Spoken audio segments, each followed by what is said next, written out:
അല്ലാഹുവിന്റെ പരിശുദ്ധമായ ഖുർആൻ പറയുകയാണ്, അല്ലാഹുവേ, പാവപ്പെട്ട പെൺകുട്ടികളുടെ വിവാഹത്തിന് വേണ്ടി ഒരുപാട് അപേക്ഷകൾ അവരുടെ മുന്നിലേക്ക് കടന്നു വന്നിരിക്കുകയാ.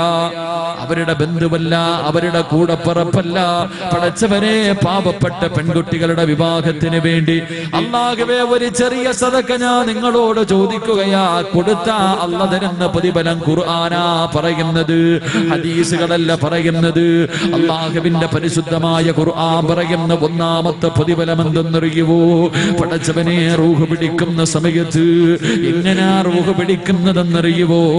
എന്റെ പ്രിയമുള്ളവരെ, മതാ നമ്മൾ കോഴി അറുക്കാറുണ്ട്, ആടിനെ അറുക്കാറുണ്ട്, പോത്തിനെ അറുക്കാറുണ്ട്. എല്ലാ വസ്തുക്കളും, എല്ലാ ജീവജാലങ്ങളും മനുഷ്യനൊടിച്ചിട്ട് ബാക്കി എല്ലാ ജീവജാലങ്ങളും മരിക്കുന്ന സമയത്ത് കയ്യും കാലും തലയും എടുത്ത് അടിച്ചിട്ടാണ് മരിക്കുന്നത്. പക്ഷേ മനുഷ്യൻ മരിക്കുമ്പോ കൈകാലുകളിട്ട് അടിക്കാറില്ല. ഈ മനുഷ്യൻ മരിക്കുകയാണെന്ന് കണ്ണിന്റെ മുന്നിൽ നിൽക്കുന്നവന് പോലും അറിയാത്ത രീതിയിൽ മരിക്കുന്നവരുണ്ടല്ലോ. കൈകാലുകളെടുത്ത് അടിക്കാത്തത് എന്തുകൊണ്ടെന്നറിയോ? അല്ലാഹുവിന്റെ റസൂല് പറയുന്നു, സഹാബാ, റൂഹ് പിടിക്കാൻ വരുന്നത് അസ്റായീൽ മാത്രമല്ല, അസ്റായീൽ മാത്രമല്ല, എന്റെ പ്രിയമുള്ളവരെ, 500 മലക്കുകളാണ് റൂഹ് പിടിക്കാൻ വരുന്നത്. ഒരു മനുഷ്യന്റെ റൂഹ് പിടിക്കാൻ വരുന്ന മലക്കുകൾ 500 മലക്കുകളാ. അല്ലാഹുവേ, മരിക്കാൻ കിടക്കുന്ന മനുഷ്യന്റെ വലതു ഭാഗത്ത് 280 മലക്കുകള്, ഇടതു ഭാഗത്ത് 280 മലക്കുകള്. അസ്റായീൽ തലയുടെ ഭാഗത്ത് കൈകാലിങ്ങനെ പിടിച്ചു വെച്ചിരിക്കുകയാ. നീ എത്ര അടിക്കണമെന്ന് വിചാരിച്ചാലും നിന്റെ കയ്യും കാലും പൊക്കി അടിക്കാൻ കഴിയില്ല. 500 മലക്കുകൾ നിന്നെ ഇങ്ങനെ പിടിച്ചു വെച്ചിരിക്കുകയാ. അല്ലാഹുവേ, ഉളുഹി അറുക്കുന്ന സമയത്ത് പോത്തിന്റെ കാലും കയ്യും കെട്ടിയിട്ടിട്ട്, റബ്ബേ, ആ കെട്ടിയിട്ടിരിക്കുന്ന സമയത്ത് പോലും അത് കൈകാലുകളിട്ട് അടിക്കുമെങ്കിൽ, തലയിട്ടടിക്കുമെങ്കിൽ, മനുഷ്യ,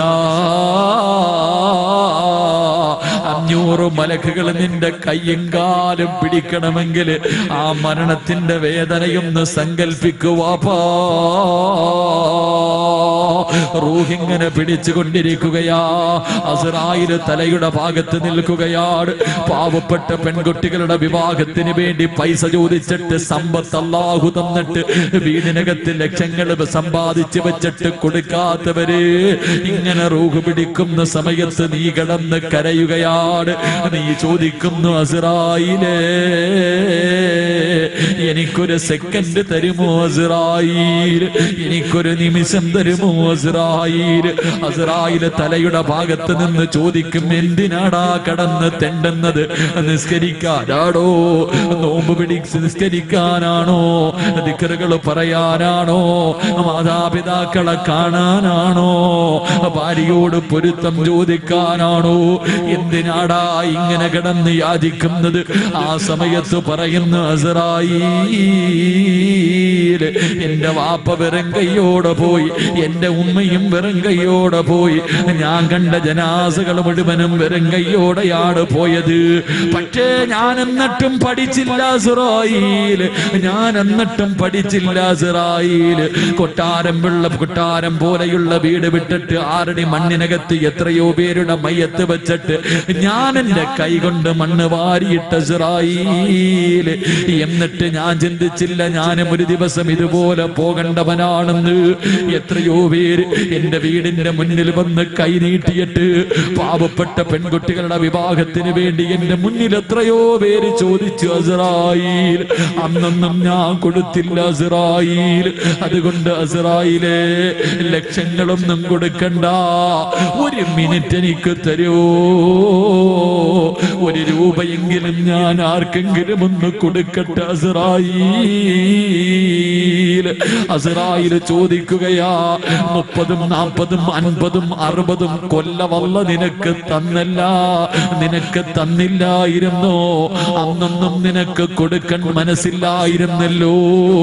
എടാ, നിനക്ക് അവസരമില്ലടാ, നിനക്ക് അവസരമില്ലടാ. വലയു അഖിറല്ലാഹു നഫ്സൻ ഇദാ ജാ അജലുഹാ വല്ലാഹു ഖബീറും ബിമാ തഅമലൂ. അനുഭവിക്കടാ അനുഭവിക്കടാ എടാ അനുഭവിക്കടാ എന്ന് അസ്റായിൽ നിന്റെ മുന്നിൽ കിടന്ന് പറയുമ്പോ, എന്റെ പ്രിയമുള്ളവരെ, പാവപ്പെട്ട പെൺകുട്ടികളുടെ വിവാഹത്തിന് വേണ്ടി റബ്ബേ 1 ഗ്രാമിന്റെ സ്വർണത്തിന്റെ പൈസയെങ്കിലും കൊടുത്താ അല്ലാഹ് നിനക്ക് തരുന്ന ഒന്നാമത്തെ പ്രതിഫലം എന്തെന്നറിയുവോ? റൂഹിങ്ങനെ പിടിച്ചുകൊണ്ടിരിക്കുകയാണ്, റൂഹിങ്ങനെ പിടിച്ചുകൊണ്ടിരിക്കുകയാ. വേദന സഹിക്കാൻ കഴിയുന്നില്ല, വേദന സഹിക്കാൻ കഴിയുന്നില്ല. നീ കിടന്ന് കരയുമ്പോ അസ്റായിൽ ചോദിക്കുകയാ, എന്തിനാടാ കരയുന്നത്?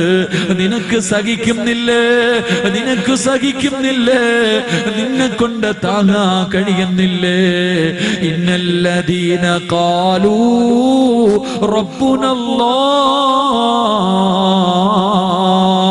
ثم استقاموا تتنزل عليهم الملائكة ألا تخافوا ولا تحزنوا وأبصروا بالجنة. ഒന്നാമത്തെ പ്രതിഫലം എന്തെന്നറിയുവോ? പടച്ചവരെ, മരണവേദന സഹിക്കാൻ കഴിയാതെ നീ കിടന്ന് കരയുന്ന സമയത്ത് അസ്റായിൽ നിന്നോട് ചോദിക്കുന്നു, എന്തിനാടാ കരയുന്നത്? എന്തിനാടാ പേടിക്കുന്നത്? എന്തിനാടാ വിഷമിക്കുന്നത്? നിന്നെ കൊണ്ട് മരണവേദന സഹിക്കാൻ കഴിയുന്നില്ലേ? എങ്കിലും നോക്കടാ നോക്കടാ, വഅബ്സിറൂ ബിൽ ജന്നാ. ഇതാണടാ പടച്ചവന്റെ സ്വർഗം. നീ കൊടുത്ത സദഖയുടെ പ്രതിഫലം ഈ സ്വർഗമാണ്. ഈ സ്വർഗത്തിന്റെ അനുഗ്രഹത്തിലേക്ക് നോക്കുമ്പോര് മരണവേദന നിനക്കറിയില്ല, മരണവേദന നിനക്കറിയില്ല. ഒന്നാമത്തെ പ്രതിഫലം മരിക്കുന്ന സമയത്ത് സ്വർഗം കണ്ടിട്ട് മരിക്കലോ. എന്റെ പ്രിയമുള്ള പെങ്ങളെ, ജീവിതത്തിന്റെ ഏറ്റവും വലിയ അഭിലാഷമല്ലേ ജീവിക്കുന്നത് സ്വർഗത്തിൽ പോകാനല്ലേ? പെങ്ങളെ, മരിക്കുന്ന സമയത്ത് അസ്റായിൽ ഇങ്ങനെ സ്വർഗം കാണിച്ചു തരുമ്പോ ആ സ്വർഗത്തിൽ നോക്കി ഇങ്ങനെ ഇരിക്കുന്ന സമയത്ത് എണ്ണക്കകത്ത് നിന്ന് നൂല് വലിച്ചെടുക്കുന്നത് പോലെ അസ്റായിൽ നിന്റെ റൂഹ് പിടിക്കുകയോ. മരണവേദന നീ അറിയുന്നില്ല. രണ്ടാമത്തെ പ്രതിഫലം എന്തെന്നറിയുമോ? ചെറുവട്ടൂര് പള്ളിയുടെ ഖബർസ്ഥാനിൽ നിന്ന് പടച്ചവന്റെ പരലോകത്തേക്ക് നാളെ ജനങ്ങൾ മുഴുവനും എഴുന്നേറ്റ് വരുമ്പോ ഈ പാതിരാത്രി ഒരുമിച്ചുകൂടി ആയിരക്കണക്കിന് ആൾക്കാർ പടച്ചവരെ ഇവിടത്തെ ഖബർസ്ഥാനിൽ നിന്ന് എഴുന്നേറ്റ് വരികയാണ്. പട്ടിയുടെ കോലത്തില്, പന്നിയുടെ കോലത്തില്, കഴുതയുടെ രൂപത്തില്, പേപ്പട്ടിയുടെ രൂപത്തില്, പിന്താരത്ത് കൊടിവെച്ച് വരുന്നവൻ, ഇടഞ്ഞു വരുന്നവന്, നടന്നു വരുന്നവന്, കുഷ്ഠരോഗിയെ പോലെ വരുന്നവന്, കഴുതയുടെ രൂപത്തില് കടന്നു വരുന്നവര്, 41 വിഭാഗത്തിൽ അല്ലാഹുവിന്റെ പ്രവാചകന്റെ സമുദായം ഖബറിനകത്ത് നിന്ന് എഴുന്നേറ്റ് വരുമ്പോൾ ഒരു വിഭാഗം ജനങ്ങൾ ഖബറിനകത്ത് നിന്ന് എഴുന്നേറ്റ് പറവകളെ പോലെ പറക്കുകയാണ്. ഒരു വിഭാഗം ഖബറിനകത്ത് നിന്ന് എഴുന്നേൽക്കുന്നത് പറവകളെ പോലെ പറന്നുയരുകയാണ്. റബ്ബിന്റെ കോടതിയുടെ മുകളിലൂടെ പറവകളെ പോലെ പറക്കുകയോ. വെച്ചിരിക്കുന്ന കാല് ചലിപ്പിക്കാൻ കഴിയാത്ത തലയുടെ മുകളിൽ സൂര്യദിച്ച് നിൽക്കുന്ന പടച്ചവന്റെ പരലോകമുണ്ടല്ലോ. കൊച്ചു കുഞ്ഞുങ്ങളുടെ മുടി പോലും നരച്ചു പോകുന്ന ദിവസമുണ്ടല്ലോ. വാപ്പയും ഉമ്മയും ഭാര്യയും മക്കളും കൂടെ പറപ്പും കൂട്ടുകാരും കൂടെ നടന്നവരും കൂടെ കിടന്നവരും കയ്യും കാലും കണ്ണും തലച്ചോറും ശരീരത്തിന്റെ അവയവങ്ങൾ മുഴുവനും എതിരാകുന്ന പടച്ചവന്റെ പരലോകത്തിന്റെ മുകളിലൂടെ പച്ചപ്പറവുകളെ പോലെ പറന്ന് പടച്ചവന്റെ സ്വർഗത്തിലേക്ക് കടന്നു പോകുന്ന ആ വിഭാഗമാരെന്നറിയുവോ? അവര് പറക്കുകയോ, അവര് പറക്കുകയോ അല്ലാഹുവിന്റെ സ്വർഗത്തിന്റെ മുകളിലേക്ക് അവര് പറന്ന് സ്വർഗത്തിന്റെ കവാടത്തിന്റെ മുന്നിൽ പോയിരിക്കുമ്പോൾ, സ്വർഗത്തിന്റെ കവാടത്തിന്റെ മുന്നിൽ പോയിരിക്കുകയാണ്. ആ സമയത്ത് ഖാസിനുൽ ജന്ന, സ്വർഗത്തിന്റെ കാവൽക്കാരനായ റിദ്വാൻ എന്ന മലക്കുണ്ടല്ലോ, സ്വർഗത്തിന്റെ കാവൽക്കാരനായ റിദ്വാൻ എന്ന മലക്കുണ്ടല്ലോ. ആ മലക്ക് ചോദിക്കുകയാണ്, നിങ്ങളാരാ, നിങ്ങളാരാ? പടച്ചവന്റെ സ്വർഗത്തിലേക്ക് പറവകളെ പോലെ പറന്നു വരുന്ന നിങ്ങളാരാണ്? ഹൽ റഅയ്തു ഹിസാബ്, ഹൽ റഅയ്തു സിറാത്ത്. ഇത്ര പെട്ടെന്ന് നിങ്ങളുടെ വിചാരണ കഴിഞ്ഞു. നിങ്ങൾ നരകം കടന്നിട്ടാണോ വന്നത്? നിങ്ങൾ നരകം കടന്നിട്ടാണോ വന്നത്? നിങ്ങളെ നിന്റെ മക്കളുണ്ടാകില്ല, നിന്റെ വാപ്പയുണ്ടാകില്ല, നിന്റെ ഭർത്താവ് ഉണ്ടാകില്ല. യൗമ യഫിറുൽ മർഉ മിൻ അഖീഹി വ ഉമ്മിഹി വ അബീഹി വ സാഹിബതിഹി വ ബനീഹി. ആരാരും തിരിഞ്ഞു നോക്കാത്ത ദിവസം പടച്ചവന്റെ സ്വർഗത്തിലേക്ക് പറവകളെ പോലെ പറന്നു പോകുന്ന വിഭാഗം ആരെന്നറിയുവോ? അല്ലാഹുവിന്റെ ഖുർആൻ പറയുകയാ, വയുതഇമൂന തആമ അലാ ഹുബ്ബിഹി മിസ്കീനൻ വയതീമൻ വഅസീറാ ഇന്നമാ നുതഇമുകും ലിവജ്ഹില്ലാഹ് ലാ നുരീദു മിൻകും ജസാഅൻ വലാ ശുകൂറാ ഇന്നാ നഖാഫു മിർ റബ്ബിനാ യൗമൻ അബൂസൻ ഖംതരീറാ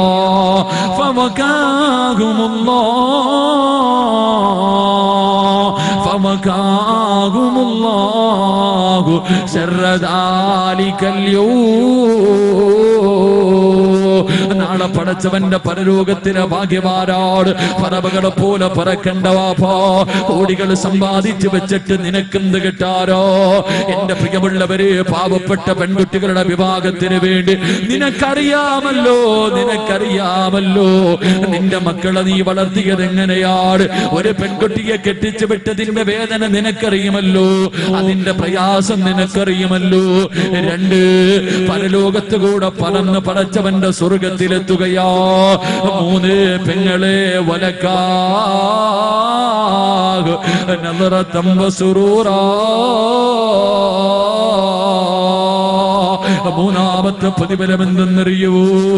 മൂന്നാമത്തെ പ്രതിഫലം എന്തെന്നറിയുവോ? എന്റെ പ്രിയമുള്ള പെങ്ങളെ, പടച്ചവന്റെ സ്വർഗത്തിലൊരു വിഭാഗമുണ്ട്. അവര് രാവിലെയും വൈകിട്ടും അല്ലാഹനെ കാണുന്നവരോ. അവര് രാവിലെയും വൈകിട്ടും അല്ലാഹനെ കാണുന്നവരോ. രാവിലെയും വൈകിട്ടും അല്ലാഹനെ കാണുന്നവരോ. പ്രബോധത്തിലും പ്രഭാതത്തിലും പ്രദോഷത്തിലും അല്ലാഹുവിനെ കാണുന്ന ഒരു വിഭാഗമുണ്ട്. യൗമഇദിൻ നാദിറാ ഇലാ റബ്ബിഹാ നാദിറാ. കാണണ്ടേ പെങ്ങളെ, അല്ലാഹനെ കാണണ്ടേ മോളെ, അല്ലാഹനെ നിന്റെ കണ്ണുകൊണ്ട് കാണണ്ടേ പെങ്ങള്. എന്റെ പ്രിയമുള്ളവരെ, നിർത്തുകയാ. ഒരു ചെറിയ സദക്ക നിങ്ങളോട് ചോദിക്കുകയാ. പെങ്ങളെ, ഒരു പെണ്ണിന്റെ വേദന നിനക്കറിയാ? ഒരു പെണ്ണിന്റെ വേദന എന്താണെന്ന് നിനക്കറിയാ? എന്റെ പ്രിയമുള്ള പെങ്ങളെ, കൊടുക്കുമോള്. സ്വർഗം വേണ്ടേ പെങ്ങളെ? സ്വർഗം വേണ്ടേ പെങ്ങളെ? നിന്റെ ഉമ്മ എന്തുകൊണ്ട് പോയി പൊന്നുമോള്? നിന്റെ വാപ്പ എന്തുകൊണ്ട് പോയി പൊന്നുമോള്? ആര് പോയാലും ഒന്നും കൊണ്ടുപോകില്ല. പക്ഷേ നീ വെറും കൈയോടെ പോകല്ലേ. മരിക്കുന്ന സമയത്ത് സ്വർഗം കണ്ട് വെള്ളിയാഴ്ച രാവിലെ ലാ ഇലാഹ ഇല്ലല്ലാഹ് എന്ന് പറഞ്ഞുകൊണ്ട് ശരീരം ഉയർത്തുകൊണ്ട് പുഞ്ചിരിക്കുന്ന മുഖത്തോടെ യാത്രയാകണ്ടേ പൊന്നു പെങ്ങള്. പാവപ്പെട്ട പെൺകുട്ടികൾക്ക് വേണ്ടിയാണ് എന്റെ പ്രിയമുള്ളവരെ സ്വർഗമാ വലുത്, സ്വർഗമാ വലുത്. പണമല്ല വലുത്, പണമല്ല വലുത്. റബ്ബിന്റെ സ്വർഗമാ വലുത്, സ്വർഗമാ വലുത്. കോടികൾ കൊടുത്താ കിട്ടൂല വാപ്പാ. കോടികൾ കൊടുക്കാമെന്ന് പറഞ്ഞാ കിട്ടൂല പെങ്ങള്. എന്റെ പെങ്ങളെ, സ്വർണ്ണമിടാത്തവര് പെണ്ണ് പോലുമില്ല, സ്വർണ്ണമിടാത്തവര് പെണ്ണ് പോലുമില്ല. എന്റെ പൊന്നുമോളെ, എന്റെ ഉമ്മ, ഇനി നീ സ്വർണ്ണമിട്ടിട്ട് നിനക്കെന്ത് കിട്ടാരാ? എപ്പോഴാണ് മരണം വരുന്നതെന്ന് കാത്തിരിക്കുന്ന നിനക്കെന്തിനാ സ്വർഗം? നിനക്ക് സ്വർഗം കാണണ്ട് പെങ്ങളെ. 50 വർഷത്തെ പാപം പുറത്തു തരുന്ന ചെറിയ സൂറത്തോതിയിട്ട് റബ്ബിന്റെ മുന്നിൽ ദുആ ചെയ്ത് പിരിയുകയാ പൊന്നുമോളെ. കൊടുത്തുകൂടെ പെങ്ങളെ, കൊടുത്തുകൂടെ പെങ്ങളെ? ഒരു പാവപ്പെട്ട പെൺകുട്ടിക്ക് നിന്നെ കാരണം ഒരു ജീവിതമുണ്ടാകട്ടെ. എന്റെ പ്രിയമുള്ളവരോടൊരു ചെറിയ സദക്ക ചോദിക്കുകയാ. അല്ലാഹുവേ, അല്ലാഹുവേ, കരുണയുള്ള അല്ലാഹ്, ദയാലുവായ അല്ലാഹ്, മാലിക്കായ അല്ലാഹ്, മുലൂകായ അല്ലാഹ്, അല്ലാ, രക്ഷാധികാരിയായ അല്ലാ, സർവചരാചരങ്ങളെയും പരിപാലിക്കുന്ന അല്ലാ, കാരുണ്യവാനായ അല്ലാ, ആരോടും പറഞ്ഞു വെച്ചിട്ടില്ല തമ്പുരാര്. അല്ലാഹുവേ, ഇരിക്കുന്ന ആയിരക്കണക്കിന് അടിമകളിൽ സ്വർഗത്തിന്റെ അവകാശികളെ നീ തെരഞ്ഞെടുക്കണേ അല്ലാ, സ്വർഗത്തിന്റെ അവകാശികളെ നീ തെരഞ്ഞെടുക്കണേ അല്ലാ. കൊടുക്കാനുള്ള മനസ്സ് ഇവരിൽ നീ നൽകണേ അല്ലാ. ഈ സദസ് അതിനൊരു സബബാക്കണേ റബ്ബേ. അല്ലാഹുവിന്റെ പ്രവാചകൻ മക്കയിൽ നിന്ന് മദീനയിലേക്ക് ഹിജറ പോകുമ്പോ, മക്കയിൽ നിന്ന് അല്ലാഹുവിന്റെ റസൂലും അനുചരന്മാരും ഹിജറ പോകുമ്പോ, അല്ലാഹുവിന്റെ റസൂലിന്റെ കാല് ചവിട്ടിയിരുന്ന സ്ഥലത്തിലെ ഒരു പിടി മണ്ണ് പോലും സ്വന്തമായിട്ട് അല്ലാഹുവിന്റെ റസൂലിനില്ലായിരുന്നു. അല്ലാഹുവേ, ഒരു പിടി മണ്ണ് പോലും സ്വന്തമായിട്ടില്ല. എന്റെ പ്രിയമുള്ളവരെ, പണത്തിന് റസൂലുള്ള വല്ലാതെ പേടിച്ചിരുന്നു. റബീഉൽ അവ്വൽ 11 അല്ലാഹുവിന്റെ റസൂൽ വഫാത്താകുന്നതിന്റെ തലേ ദിവസം വൈകുന്നേര സമയമായപ്പോ രോഗം പിടിച്ചിട്ട് ബോധമില്ലാതെ കിടന്ന റസൂലുള്ള പെട്ടെന്ന് വിളിക്കുന്നു, ആയിഷ, ആയിഷ ഒന്നടുത്തേക്ക് വരുവോ ആയിഷ. ആയിഷ ബീവി റളിയല്ലാഹു തആല അല്ലാഹുവിന്റെ റസൂലിന്റെ അടുക്കൽ പോകുമ്പോ അല്ലാഹുവിന്റെ റസൂൽ പറയുന്നു, ആയിഷ, ഇന്ന സ്ഥലത്ത് 6 ദിർഹം ഇരിക്കുന്നു ആയിഷ, ഇന്ന സ്ഥലത്ത് 6 ദിർഹം ഇരിക്കുന്നു, എടുത്തുകൊണ്ട് വാ ആയിഷ. 6 ദിർഹം അല്ലാഹുവിന്റെ റസൂലിന്റെ മുന്നിൽ കൊണ്ടുവന്നപ്പോ പ്രവാചകൻ ഇങ്ങനെ കയ്യിൽ പിടിച്ചിട്ട് പറയുന്നു, ആയിഷ, ഇതെന്റെ കയ്യിലിരിക്കുന്ന സമയത്താണ് ഞാൻ മരണപ്പെടുന്നതെങ്കിൽ എല്ലാം നഷ്ടപ്പെട്ടില്ലേ ആയിഷ. എന്റെ പ്രിയമുള്ളവരെ, കയ്യിലിരുന്ന 6 ദിർഹം പോലും അവസാനം സദഖ കൊടുത്തിട്ടാണ് റസൂലുള്ളാഹി തങ്ങൾ ലോകത്ത് നിന്ന് യാത്ര പറഞ്ഞതെന്ന് ചരിത്രം പഠിപ്പിക്കുമ്പോ, ആർക്കാണ് പണം വേണ്ടത്? ആരും കൊണ്ടുപോകില്ലല്ലോ, ആരും കൊണ്ടുപോകില്ലല്ലോ. നിന്റെ വാപ്പയുടെ മയ്യത്ത് കൊണ്ട് കബറടക്കിയല്ലോ, ഉമ്മയുടെ മയ്യത്ത് കൊണ്ട് കബറടക്കിയല്ലോ. എത്രയോ പേരുടെ മയ്യത്തുകൾ കബറടക്കിയവരാണ് ഞാനും നിങ്ങളും. ഏതെങ്കിലും ഒരു മനുഷ്യൻ 5 നയാ പൈസ കൊണ്ടുപോയിട്ടുണ്ടോ? എന്റെ പ്രിയമുള്ളവരെ, ഒരു മനുഷ്യനും കൊണ്ടുപോയിട്ടില്ല. എല്ലാം പടച്ചവന്റെ ദീനിന് വേണ്ടി കൊടുത്തു, പാവങ്ങൾക്ക് വേണ്ടി കൊടുത്തു, യതീമീങ്ങൾക്ക് വേണ്ടി കൊടുത്തു, രോഗികൾക്ക് വേണ്ടി കൊടുത്തു. എല്ലാ സദഖ ചെയ്തിട്ട് പോയില്ലേ? മഹാനായ അഷ്റഫുൽ ഖൽഖായ തങ്ങളുണ്ടല്ലോ, പണത്തിന് സ്നേഹിക്കുന്ന എന്റെ പ്രിയമുള്ളവരോട്, പണക്കാരനെ മാത്രം സ്നേഹിക്കുന്ന സഹോദരങ്ങളോട്, എന്റെ പ്രിയമുള്ളവരെ, അല്ലാഹുവിന്റെ പ്രവാചകൻ മസ്ജിദുൻ നബവിയിൽ ഇരിക്കുമ്പോൾ, അല്ലാഹുവിന്റെ റസൂൽ മസ്ജിദുൻ നബവിയിൽ ഇരിക്കുമ്പോ അതാ ഒരു ചെറുപ്പക്കാരൻ നടന്നു വരികയാ. റസൂലുള്ളാഹിയുടെ മുന്നിലേക്ക് ഒരു ചെറുപ്പക്കാരൻ നടന്നു വരികയാണ്. ആ ചെറുപ്പക്കാരനെ കണ്ടിട്ട് ലോകത്തിന്റെ നേതാവിരുന്ന് കരയാൻ തുടങ്ങി. ഒരു ചെറുപ്പക്കാരനെ കണ്ടിട്ട്, എന്റെ പ്രിയമുള്ളവരെ, ഈ ചരിത്രം നിങ്ങൾ പലരും കേട്ടവരോ, പക്ഷേ ഈ സാഹചര്യത്തിൽ പറയാതിരിക്കുന്നത് നല്ലതല്ലല്ലോ.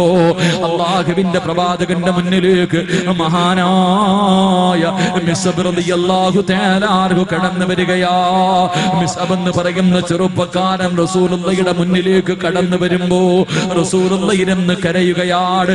മിസ്അബ് ചോദിച്ചു, നബിയേ, യാ റസൂലല്ലാഹ്,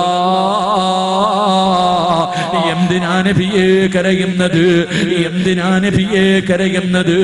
മിസ്അബ് റളിയല്ലാഹു തആല അൻഹുവിനോട് അല്ലാഹുവിന്റെ റസൂൽ പറയുന്നു, മിസ്അബേ, നിന്റെ കോലം കണ്ടിട്ട് കരഞ്ഞതാ മിസ്അബേ. നിന്റെ പഴയ കാലം ഞാനൊന്ന് ചിന്തിച്ചു പോയി മിസ്അബേ. മക്കയിലെ ഏറ്റവും വലിയ കോടീശ്വരന്റെ മകനായിരുന്നു മിസ്അബ്. സ്വർണത്തിന്റെ വസ്ത്രഭാധരിക്കുന്നത്, സ്വർണത്തിന്റെ വസ്ത്രഭാധരിക്കുന്നത്. മിസ്അബ് എന്ന് പറയുന്ന ചെറുപ്പക്കാരൻ കുതിരയുടെ മുകളിൽ മക്കയിലൂടെ പോകുന്നത് കാണാ. മക്കയിലെ പെണ്ണുങ്ങൾ വന്ന് കാത്തിരിക്കുമായിരുന്നു. എന്റെ പ്രിയമുള്ളവരെ, അവസാനം മിസ്അബ് റളിയല്ലാഹു തആല അല്ലാഹുവേ മുസ്ലിമാവുകയാണ്. ഉമ്മാനെ വല്ലാത്ത പേടിയാണ്. പേടിയാണ്, ഉമ്മയെ വല്ലാത്ത പേടിയാണ്. മിസ്അബ് മുസ്ലിമായെന്ന് ഉമ്മയറിയുമ്പോ വീടിനകത്ത് പട്ടിണി കിട്ടിട്ട് ഉപദ്രവിക്കുകയാണ്. വീടിനകത്ത് കെട്ടിയിട്ടിട്ട് തന്റെ പൊന്നുമോന് ഭക്ഷണം കൊടുക്കാതെ ഉപദ്രവിക്കുകയാണ്. അവസാനം എന്ത് പറഞ്ഞിട്ടും തന്റെ പൊന്നുമോൻ ഇസ്ലാമിൽ നിന്ന് മടങ്ങി വരുന്നില്ല. അള്ളാഹുവിന്റെ പ്രവാചകന് മദീനയിലേക്ക് ഹിജ്റ പോകാൻ സഹാബത്തിനോട് പറയുമ്പോ മിസ്അബിനും പോകണമെന്ന് വല്ലാത്ത ആഗ്രഹമുണ്ട്. എന്റെ പ്രിയമുള്ളവരെ, മിസ്അബ് റളിയല്ലാഹു തആല അൻഹു അവസാനം ഉമ്മയോട് പറയുന്നു, എനിക്ക് മദീനയിൽ പോകണം, എനിക്ക് ഹിജ്റ പോകണം എന്ന് പറഞ്ഞിട്ടും തന്റെ പൊന്നുമകൻ നന്നാകാതെ വരുമ്പോ വീടിനകത്തിട്ട് തല്ലി ചതയ്ക്കുകയാണ്. ശരീരത്തിലൂടെ രക്തമൊലിപ്പിച്ച് കിടക്കുമ്പോ ഉമ്മ വീട്ടുകാരോട് പറയുന്നു, ഇവനെ വലിച്ചിടച്ചെന്റെ വീടിന്റെ വെളിയിൽ കൊണ്ട് വലിച്ചെറിയൂ. അതാ മിസ്അബ് എന്ന് പറയുന്ന ചെറുപ്പക്കാരനെ വീടിന്റെ വെളിയിൽ തന്റെ വീട്ടിലെ ജോലിക്കാർ മുഴുവനും തല്ലിച്ചതച്ച് വീടിന്റെ വെളിയിൽ കൊണ്ട് വലിച്ചെറിയുമ്പോ മിസ്അബ് റളിയല്ലാഹു തആല അൻഹയോട് അവസാനമായിട്ട് ഉമ്മ പറയുന്നു, മോനെ മിസ്അബ്, ഇവിടെ നിന്നിറങ്ങിപ്പോയാ എന്റെ സമ്പത്തിൽ നിന്ന് ഒരു രൂപ പോലും നിനക്ക് ഞാൻ തരൂലടാ. എന്റെ സമ്പത്തിൽ നിന്ന് ഒരു 5 നയാ പൈസ പോലും നിനക്ക് ഞാൻ തരൂല മിസ്അബ്. അല്ലാഹുവേ, മിസ്അബ് റളിയല്ലാഹു തആല അൻഹയോട് ഉമ്മ പറയുന്നു, മിസ്അബ്, എന്റെ സമ്പത്ത് എത്ര വലുതാണെന്നറിയുവോ? ഈ മക്കയുടെ പകുതിയും എന്റെതാടോ. ഈ മക്കയുടെ പകുതിയും എന്റെ സമ്പത്താണ് മിസ്അബ്. ഇവിടെ നിറങ്ങിപ്പോയാൽ ഒരു 5 നയാ പൈസ പോലും നിനക്ക് ഞാൻ തരില്ലടോ. മിസ്അബ് എന്ന് പറയുന്ന ചെറുപ്പക്കാർ തന്റെ ഉമ്മ പൈസ തരില്ലെന്ന് പറയുമ്പോ ഇട്ടിരിക്കുന്ന വസ്ത്രമൂരിയിട്ട് ഉമ്മയുടെ കയ്യിൽ കൊണ്ട് കൊടുത്തിട്ട് പറയുകയോ, ഇതും നിങ്ങളുടെ സമ്പത്താ ഉമ്മ, ഇതും നിങ്ങളുടെ സമ്പത്താ ഉമ്മ. ഇറങ്ങി പോകുമ്പോ ഉമ്മ പറയുന്നു, മോനെ മിസ്അബ്, നീ നശിച്ചു പോകട്ടടാ, നീ മുടിഞ്ഞു പോകട്ടടാ. നീ എന്നെ ഉമ്മായും നീ ഒരിക്കൽ പോലും നീ എന്നെ ഉമ്മ എന്ന് വിളിക്കല്ലേ. ഞാൻ മരിച്ചാ എന്നെ കാണാൻ പോലും നീ വരല്ല മിസ്അബേ. ഉമ്മ വീടിനകത്ത് നിന്ന് ആട്ടിയിറക്കുകയോ. മിസ്അബ് എന്ന് പറയുന്ന ചെറുപ്പക്കാർ ഇലാ ഹദറത്തി അല്ലാഹുവിന്റെ റസൂലിന്റെ മുന്നിലേക്ക് കടന്നു വരുമ്പോ എന്റെ പ്രിയമുള്ളവരെ 62 സ്ഥലങ്ങൾ കീറിയിട്ട് തച്ചു വെച്ചിരിക്കുന്ന ഒരു വസ്ത്രം ധരിച്ചാട് സ്വർണത്തിന്റെ വസ്ത്രം ധരിച്ചു നടന്ന ചെറുപ്പക്കാരൻ കടന്നു വരുന്നത്. അല്ലാഹുവിന്റെ റസൂല് ചോദിക്കുന്നു, മിസ്അബേ, അല്ലാഹുവിന്റെ റസൂല് ചോദിക്കുന്നു, മിസ്അബേ, എന്തിനാ ഇങ്ങനെ നടക്കുന്നത്? ഒരു നല്ല വസ്ത്രം ധരിച്ചുകൂടെ? ഒരു നല്ല വസ്ത്രം ധരിച്ചുകൂടെ? യാ റസൂലല്ലാഹ്, ഇങ്ങനെ നടക്കുന്നത് എന്തിനെന്നറിയുമോ നബിയേ? എനിക്ക് സ്വർഗത്തിലെ വസ്ത്രം ധരിക്കാനാ നബിയേ. മരിക്കുന്ന സമയം സ്വർഗം കണ്ടിട്ട് മരിക്കാരാ. എന്റെ പ്രിയമുള്ള ചെറുപ്പക്കാരാ, ഉഹദിന്റെ രണാങ്കണത്തിൽ യുദ്ധം കഴിഞ്ഞു. അല്ലാഹുവിന്റെ റസൂൽ സഹാബത്തിന്റെ അടുക്കൽ നിൽക്കുമ്പോ ഒരു ജനാസയും ചുമന്നുകൊണ്ട് കരഞ്ഞുകൊണ്ട് സഹാബത്ത് വരികയാണ്. ഒരു ജനാസ ചുമന്നുകൊണ്ട് കരഞ്ഞുകൊണ്ട് റസൂലുള്ളാഹിയുടെ മുന്നിലേക്ക് കടന്നു വന്നു. അല്ലാഹുവിന്റെ റസൂൽ നോക്കുമ്പോ ആരുടെ ജനാസ എന്നറിയുവോ? മഹാനായ മിസ്അബ് റളിയല്ലാഹു തആല അൻഹുവിന്റെ ജനാസയാണ്. അല്ലാഹുവിന്റെ റസൂൽ ചോദിച്ചു, നിങ്ങൾ എന്തിനാ കരയുന്നത്? കഫം പൊതിയാത്തതെന്ത്? കഫം പൊതിയാത്തതെന്ത്? കരഞ്ഞുകൊണ്ട് പറയുന്നു, യാ റസൂലല്ലാഹ്, കഫൻ തുണി തികയുന്നില്ല നബിയേ, കഫൻ തുണി തികയുന്നില്ല നബിയേ. തലമറക്കുമ്പോ കാല് വെളിവാവുകയോ, കാല് മറക്കുമ്പോ തല വെളിവാവുകയോ. കഫൻ തുണി പോലും പൊതിയാറില്ല. അവസാനം അല്ലാഹുവിന്റെ പ്രവാചകൻ പറഞ്ഞു, തലമറച്ചിട്ട് അതാ കഫൻ പൊതിയോ, 2 കാലും വെളിയിൽ കിടക്കുകയോ. റസൂലുള്ള പറയുന്നു, സഹാബാ, ആ പുല്ല് പറിച്ചുകൊണ്ട് വാ സഹാബാ. പുല്ല് പറിച്ചു കൊണ്ടുവന്ന് മിസ്അബ് ചെറുപ്പക്കാരന്റെ കാല് കഫം പൊതിയുകയോ. മയ്യത്ത് നമസ്കാരം കഴിഞ്ഞ് കബറിനകത്ത് ജനാസ ഇറക്കുമ്പോ മിസ്അബ് എന്ന് പറയുന്ന ചെറുപ്പക്കാരന്റെ മയ്യത്ത് കബറിനകത്തേക്ക് ഇറക്കുമ്പോ കാലിൽ കെട്ടിവെച്ചിരുന്ന കെട്ടടിഞ്ഞിട്ട് പുല്ലടിഞ്ഞ് വീഴുകയോ. അല്ലാഹുവേ, മയ്യത്തും കയ്യിൽ പിടിച്ചിട്ട് ഖബറിനകത്തിരുന്ന് സഹാബത്ത് കരയുകയാണ്. ഖബറിന്റെ മുകളിലിരുന്ന് റസൂലുള്ള കരയുകയാ. ചുറ്റുഭാഗത്ത് കൂടിയവര് മുഴുവനും ഖബറിന്റെ ചാരത്തിരുന്ന് പൊട്ടിക്കരയുമ്പോ അല്ലാഹുവിന്റെ റസൂൽ പറയുന്നു, സഹാബാ,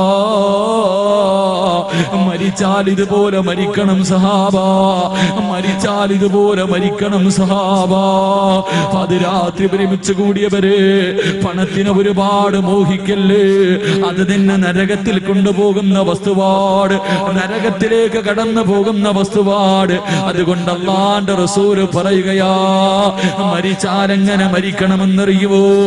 ഈ ലോകത്ത് നിന്ന് യാത്ര പറയേണ്ടത് എങ്ങനെയെന്നറിയുവോ? വമിനന്നാസി മയ്യസിരി നഫ്സഹു ബിതിഗാ മർളാതില്ലാഹ് വല്ലാഹു റഊഫും ബിൽ ഇബാദ്.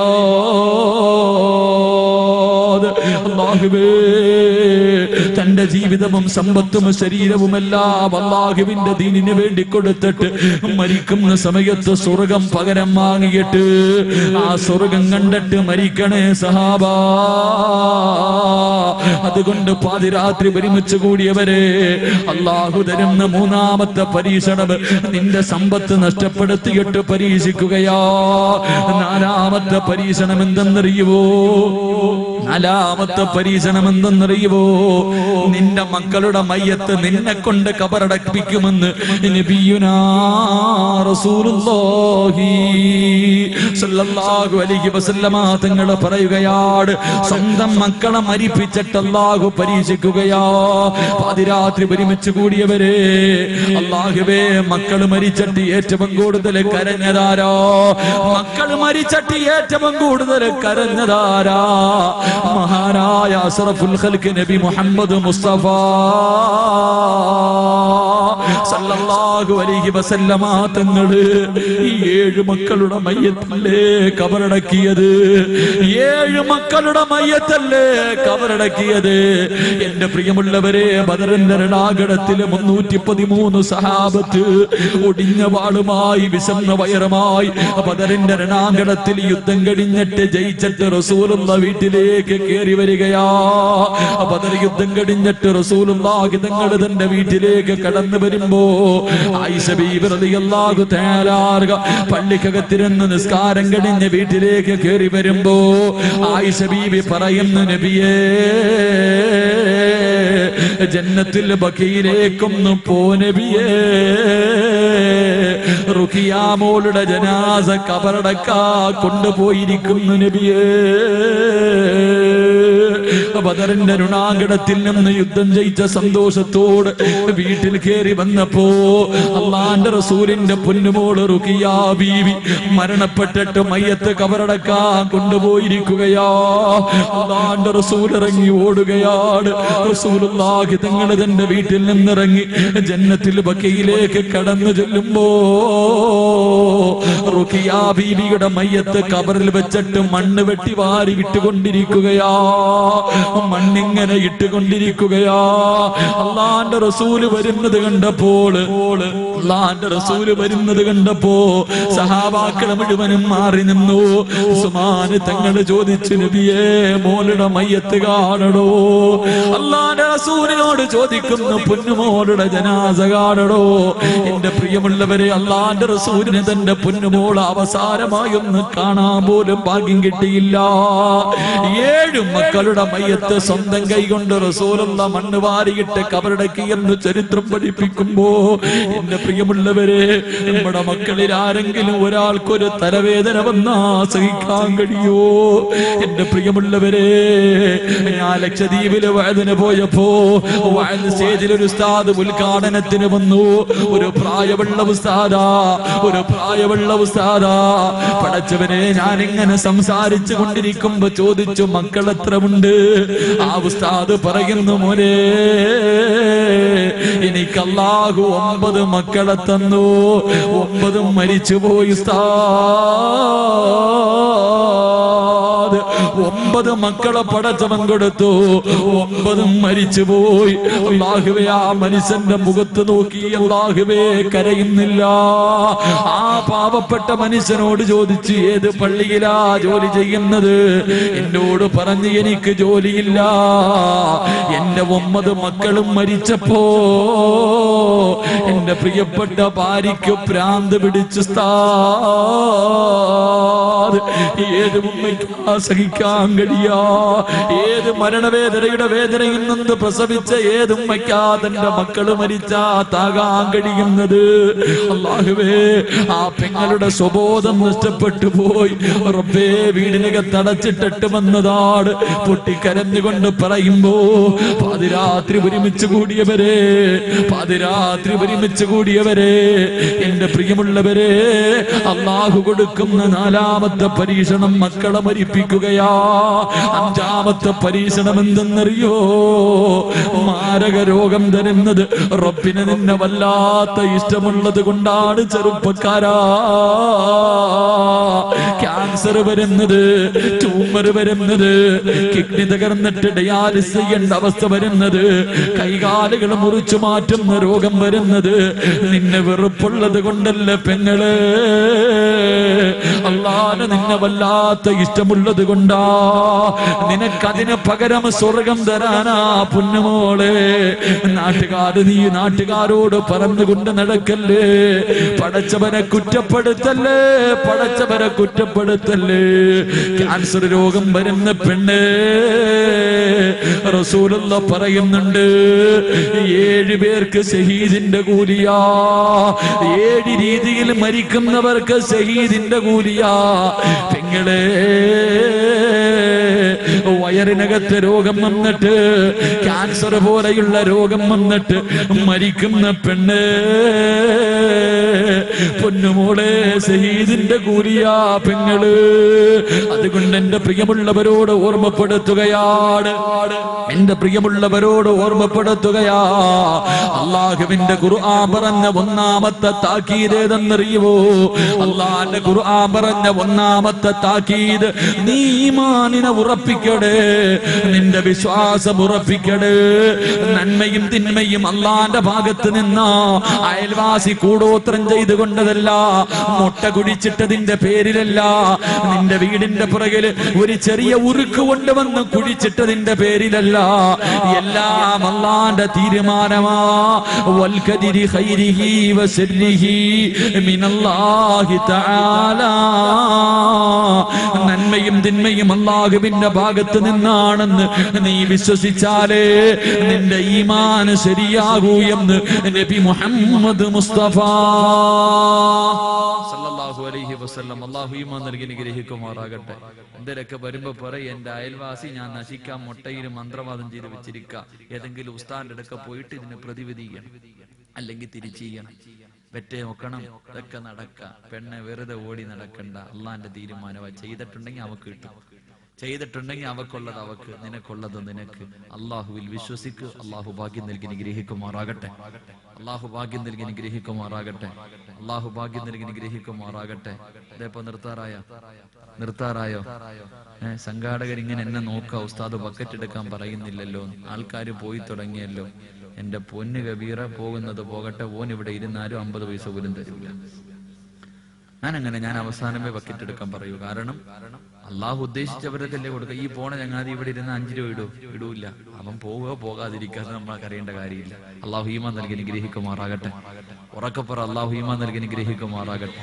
അള്ളാഹുവിന്റെ ഖുർആൻ പറഞ്ഞ 12 താക്കീതുകളിൽ 1 കഴിഞ്ഞു, 2 ഒരെണ്ണം കൂടെ പറഞ്ഞു ദുആ ചെയ്യാം.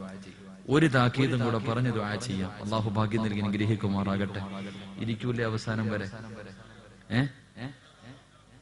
ഇൻഷാ അല്ലാഹ് ഇരിക്കൂലേ? ആ നിക്കണ ചങ്ങാതിമാര് സ്വർഗത്തിൽ വന്നിട്ട് നിക്കല്ലേ വാപ്പ, സ്വർഗം സൂഹിക്കാനുള്ള സ്ഥലവാ. സംഘാടകര് കസേര എടുത്ത് അവിടെ കൊണ്ടുപോകും. അവരവിടെ ഇരിക്കും. സ്വർഗത്തിൽ ആരും നിക്കരുത്. സ്വർഗം എന്ന് പറഞ്ഞാൽ സന്തോഷിക്കാനുള്ള സ്ഥലം. അള്ളാഹു അവിടെ എത്തിക്കുമാറാകട്ടെ. ഉറക്കപ്പറ. അള്ളാഹു അവിടെ എത്തിക്കുമാറാകട്ടെ. 2 ഖുർആൻ പറഞ്ഞ 2ാമത്തെ താക്കീത്. അല്ലാഹ് ചോദിക്ക, അഫഹസിബതും അന്നമാ ഖലഖനാകും അബസ. നിന്നെ ഞാൻ സൃഷ്ടിച്ചത് വെറുതെയാണെന്ന് നിനക്ക് തോന്നുന്നുണ്ടോ? അള്ളാഹു നമ്മളോട് ചോദിക്കുന്ന ഒത്തിരി വെള്ളം എന്താ അറിയില്ലേ? മക്കാർക്കൊക്കെ എന്നെ കൊണ്ട് ഇവിടെ അടുത്തൊരു സ്ഥലത്ത് പോയി ആറിലൊക്കെ എന്താ നീന്തലെന്നറിയോ? ഞാൻ കണ്ടത്തിൽ നിൽക്കുക. ചെറുപ്പക്കാരൊക്കെ നല്ല രീതിയിലാണ് നീന്തുന്നത്. ചൂടൊഴിയപ്പ നല്ല നീന്തല. അള്ളാഹു ആഫിയത്ത് കൊടുത്ത് അനുഗ്രഹിക്കുമാറാകട്ടെ. പഠിച്ചാൽ 8 കിലോമീറ്ററൊക്കെ ഞാൻ നടന്നു വന്നിട്ടുണ്ട് എന്ന് പറയാം. അവിടെ നിന്ന് നടന്ന് ഇവിടെ വരെ വന്നിട്ടുണ്ടെന്ന്. പക്ഷെ നമുക്കൊക്കെ ഒരു 1/2 കിലോമീറ്റർ നടക്കാൻ പറഞ്ഞ ഇന്ന് പറ്റൂല. ശരി, എന്തായാലും അള്ളാഹു എന്താന്നറിയില്ല, സാധാരണ പ്രായമുള്ള ആൾക്കാരൊക്കെ പ്രായമുള്ളവരോടാ കൂട്ട്, മക്കാരൊക്കെ ചെറുപ്പക്കാരുടെ കൂടെ കൂട്ട്. എന്തായാലും അള്ളാഹു ആഫിയത്തും ദീർഘായുസ്സും നൽകി അനുഗ്രഹിക്കുമാറാകട്ടെ.